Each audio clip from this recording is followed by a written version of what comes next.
bem-vindos e bem-vindas ao Relações Internacionais em Minutos.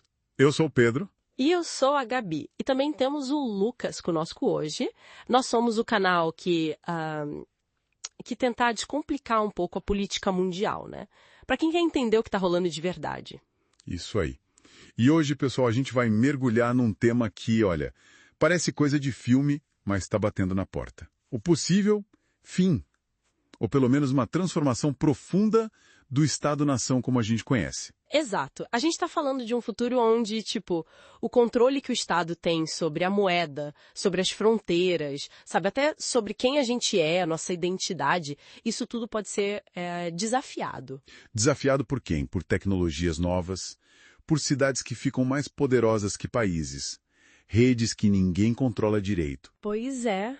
Imagina só. Cidades negociando direto com empresas gigantes, redes descentralizadas criando suas próprias regras. A pergunta principal aqui, e que encerra a nossa série sobre o futuro das RIs é: será que esse modelo de Estado que dominou tudo por séculos está mesmo assim com os dias contados? É uma pergunta e tanto. Do ponto de vista mais tradicional, realista, o Estado ainda tem a força, né? O reconhecimento dos outros países. Sim, o monopólio da violência legítima, como dizem. Mas até essa visão mais clássica já admite que, peraí, o cenário está mudando. Tem novos jogadores na mesa, sabe? E tecnologias que corroem a base do poder estatal. Certo. Então vamos tentar mapear isso. Que forças são essas?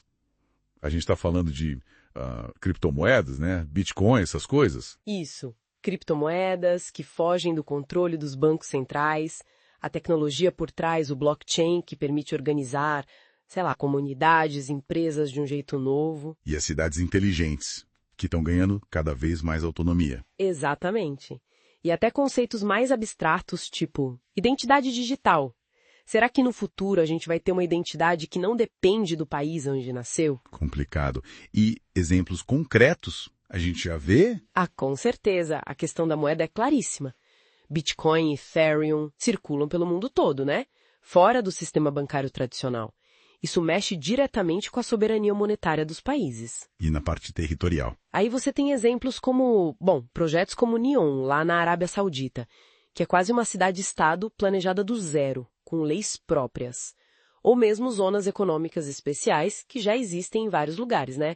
Elas testam esses limites da soberania territorial. Essa fragmentação do poder é um desafio gigante, né? Enorme. A visão liberal até tenta, pensar em como regular, como integrar essas novidades no sistema que já existe. Mas a tensão entre a liberdade que a tecnologia dá e a necessidade de controle do Estado, parece que só aumenta. Vamos focar um pouco nas criptos. O blockchain permite, tecnicamente, que qualquer um crie uma moeda. É isso? Fora do controle estatal. Basicamente, sim. Permite criar sistemas de valor, de troca, que não dependam de um banco central ou de um governo para validar. As implicações disso são muitas. Tipo? Por um lado, pode ser ótimo, né? Democratizar acesso a serviços financeiros e impulsionar inovação. Mas, por outro lado... Complica para o governo, né? Muito. Como é que um banco central controla a inflação se tem um monte de moeda circulando que ele não emite? E, tem o risco de ser usado para coisa errada. Lavagem de dinheiro, financiamento de atividades ilícitas. É um equilíbrio difícil de achar. Bem difícil.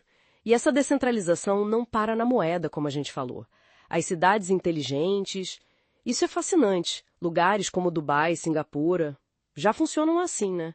Com muita autonomia. Atraindo investimento, gente talentosa, com regras próprias, quase umas cidades-estado modernas. Exato. Elas viram hubs globais, negociam direto com multinacionais, com outras cidades, às vezes passam por cima da diplomacia tradicional do país. E como fica a ordem internacional nisso tudo? Uma questão que a escola inglesa de RI sempre debateu. As próprias cidades. Quem define as regras? Quem garante que elas serão cumpridas nesse tabuleiro tão mais complexo? E a tecnologia avança até na ideia de pertencimento, né? De identidade.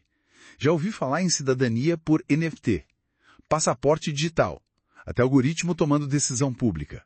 Sim, isso toca num ponto fundamental, o risco de romper o laço entre a pessoa e o Estado-nação. Alguém pode se sentir mais parte de uma comunidade online global do que do próprio país. E o que isso significa na prática? Olha, do ponto de vista construtivista, que foca nas ideias, nas identidades, isso é uma transformação radical. Não é só tecnologia nova, são novas identidades surgindo, novas lealdades sendo formadas. O próprio conceito de soberania, de cidadania, está sendo disputado, reconstruído. Trazendo aqui para o nosso quintal. E o Brasil? Como a gente se encaixa nisso tudo? A gente ainda tem estruturas bem centralizadas, né? Mas, ao mesmo tempo, tem muita inovação rolando, principalmente em fintechs. O Brasil está numa encruzilhada, eu diria. Tem um desafio duplo. Precisa usar essas tecnologias para não ficar para trás no mundo, né? Para manter a relevância econômica, política. Mas, ao mesmo tempo, precisa achar um jeito de regular esse mundo novo, para proteger a soberania, os direitos das pessoas nessa era digital. Não é simples. Quais seriam as opções para o país, então? Basicamente, 3 caminhos, né? Ou o Brasil tenta ser um líder na regulação disso, talvez na América Latina, ou aposta tudo em virar um polo de inovação nessas áreas, atraindo talento e investimento, ou, né, corre o risco de ficar só assistindo a banda passar, se é um espectador dessa revolução. Resumindo a nossa conversa de hoje, então, o Estado-nação, que foi o ator principal por tanto tempo, está enfrentando um cenário bem diferente. Um poder mais... pulverizado, né? Exato. Com redes, cidades, algoritmos, moedas digitais ganhando um peso que nunca tiveram.